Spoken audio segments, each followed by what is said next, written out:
Hi everyone, Dru with Dru Talks. Today we're going to talk about Ballot Initiative number 190. This is going to be on the ballot this fall for the state of Montana. What it is trying to do is make recreational marijuana legal in the state. And so I want to take a moment to talk about this ballot initiative and give you my thoughts on it. So let's back up and we're going to talk about the war on drugs. I used to be very pro-prohibition. I was very for the war on drugs. And the reasoning behind that was I believed that drug use was bad for you and that addiction was causing a lot of damage in our communities. So in my head, because of that, I believe that drugs, therefore, should be illegal. However, as I dove deeper into it, I changed my mind 100% on my viewpoints for the war on drugs. And the reason being is I looked at the history of prohibition in the United States, and I looked at how in the 1920s, they had decided to make the drug of alcohol illegal because alcoholism was causing a lot of problems in the communities. So the thought was, alcohol is bad for you, we're going to make it illegal. Now, some people may say, well, alcohol is not a drug. It is technically a drug. Just because it's socially acceptable doesn't make it any less of a drug. It affects the body like a drug. So they made alcohol illegal, and the results of it were really catastrophic. So it increased crime, it increased dangerous substitutes to alcohol. Some people say it built the mafia because it gave them a black market that increased their power. So within a few short years, 10 years, they realized, our great-grandparents realized that alcohol prohibition had been a disaster. And they quickly repealed it and made it so alcohol was legal to partake in the United States again. Now, I wish we had the common sense that our great-grandparents had, because we have been fighting the war on drugs for decades.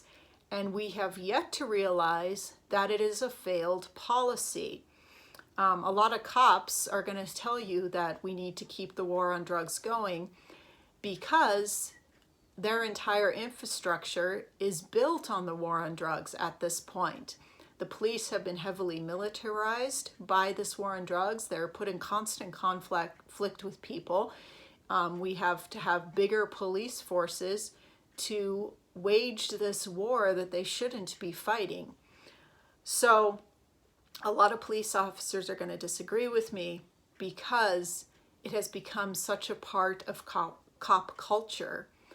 And I really think, despite the fact that I'm talking about something that is new, I feel like the war on drugs is best fought in other places and not in the criminal justice system. So let's talk about some of the side effects of the war on drugs. We've seen the arrival of meth. Meth exists because of the war on drugs. They were trying to come up with substitutes to cocaine, which the street price of cocaine was incredibly expensive. So poor man's cocaine is methamphetamine, and now we have the meth crisis. So there we see a harmful substitute that was created because of the black market of drugs. We've seen cartels that have become incredibly powerful. They don't want drugs legalized. They are making billions. And we see people's lives just done away with. They're thrown into cages. And our prisons for profits are making a ton of money on the war on drugs. It keeps our prisons full. We have an incredibly high prison rate in the land of the free. And you have to ask yourself, in a free society, do you have the right to put someone in a cage for making bad decisions with their own body.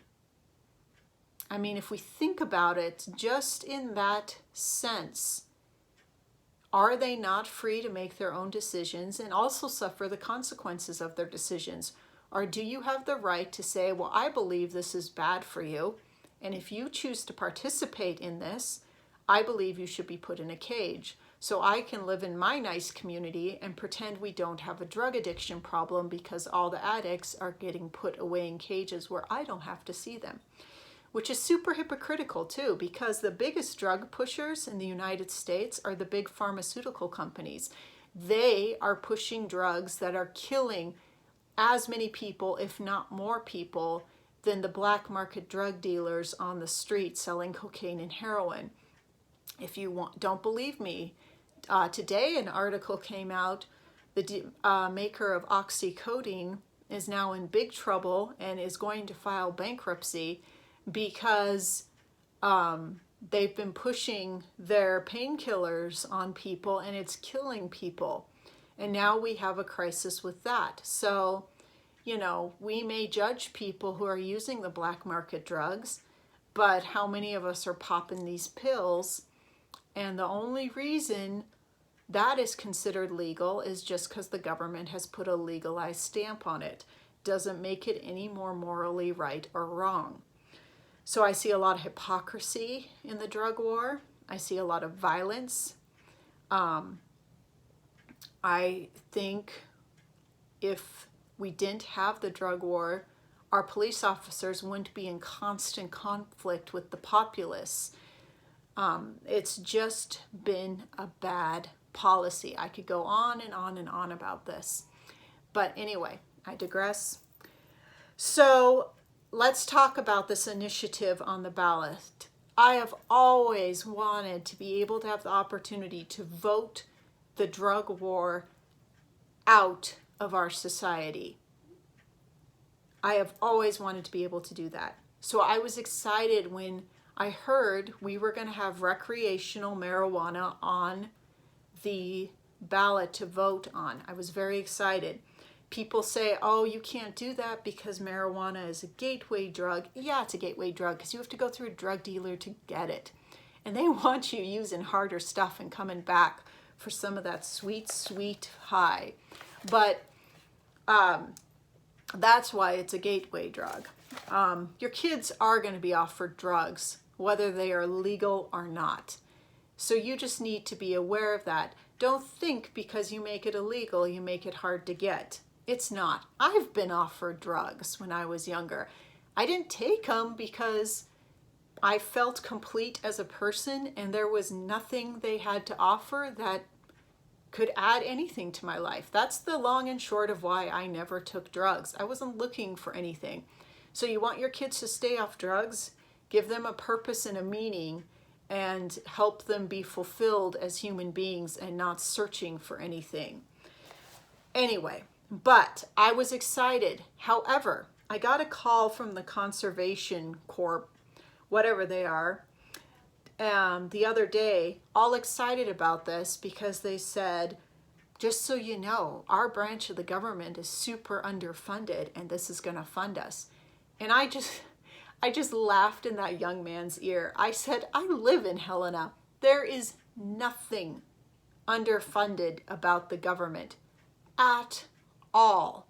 Trust me, I live here. They do not lack in funding. It is as hilarious to me as if Jabba the Hutt told me that he is starving to death. No, they are way overfunded. So then I decided I was going to go read this ballot language. And wow. Okay. So nicely done, Montana. You've managed to try to legalize marijuana, thereby giving the government less power, but at the same time, you've made the government bigger by doing it. This initiative has a 20% tax on it. The Department of Revenue is going to be regulating the cultivation, transportation, and sale of it. It's also going to be inspecting the premises on the properties where it's sold. And it's going to require licensed laboratories to test the pot and the pot-infused products for potency and contaminants.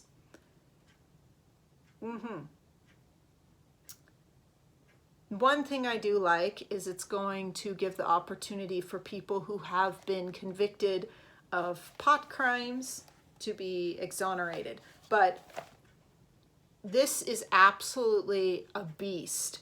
They have managed to make, this should be simple.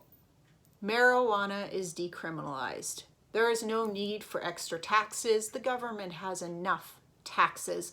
There's no need for the Department of Revenue to be sending in little inspectors to inspect this. I mean, okay, look at this. This is my ballot initiative information. Okay, so here's where it starts for the marijuana. Page, government, government, government, government, government, government, government, government, government, government, government. It's almost, this whole book is almost this, it's almost all the marijuana initiative. This is absolutely ridiculous. What a monster. How hard did this have to be? We decriminalize drugs. Done. And we exonerate anyone who has been convicted of these drug crimes, and they're free to go. That's how easy it has to be. But no, the government can't do it that way. It has to have a 20% tax and all these rules. I mean, like I said, almost this whole book this year is the pot bill. So I really don't know what I think about this. Like I said, they have managed to end a huge piece of the war on drugs and still make the government even bigger. So I honestly skipped this one on my ballot because I would like to see the war on drugs end. Obviously, I've made that really clear. But I don't want to vote for anything that's 20% tax, Department of Revenue inspectors. Come on. It's really simple, and you've made it hard. And I'm sorry, there is nothing underfunded about the government. Like I said, I live in Helena, and it's shocking to me the misconceptions of what people think the government is actually doing. I mean, they don't even have the same like health care the rest of us have. They have their own special health care. They have their own special vacation times. They have all they have at the Capitol their own separate farmers market. Now it's not run by the government, but it's a nice little separate one for the government employees. And I'm not coming down on government employees because there's a lot of, obviously almost all of Helena is a government employee, and I love a lot of them. But I'm saying there is no starvation for funds happening. Trust me, the rest of Montana, they are getting enough in your tax money. So, like I said, I skipped the initiative. People who are more passionate one way or the other can vote on it. It was just badly done. It could have been a huge libertarian moment where we bucked the system and we got rid of some of this government overreach that has been around for decades that has caused generational problems. But no, they give us this, which is just weak. And it's going to make the pot being legalized to be a huge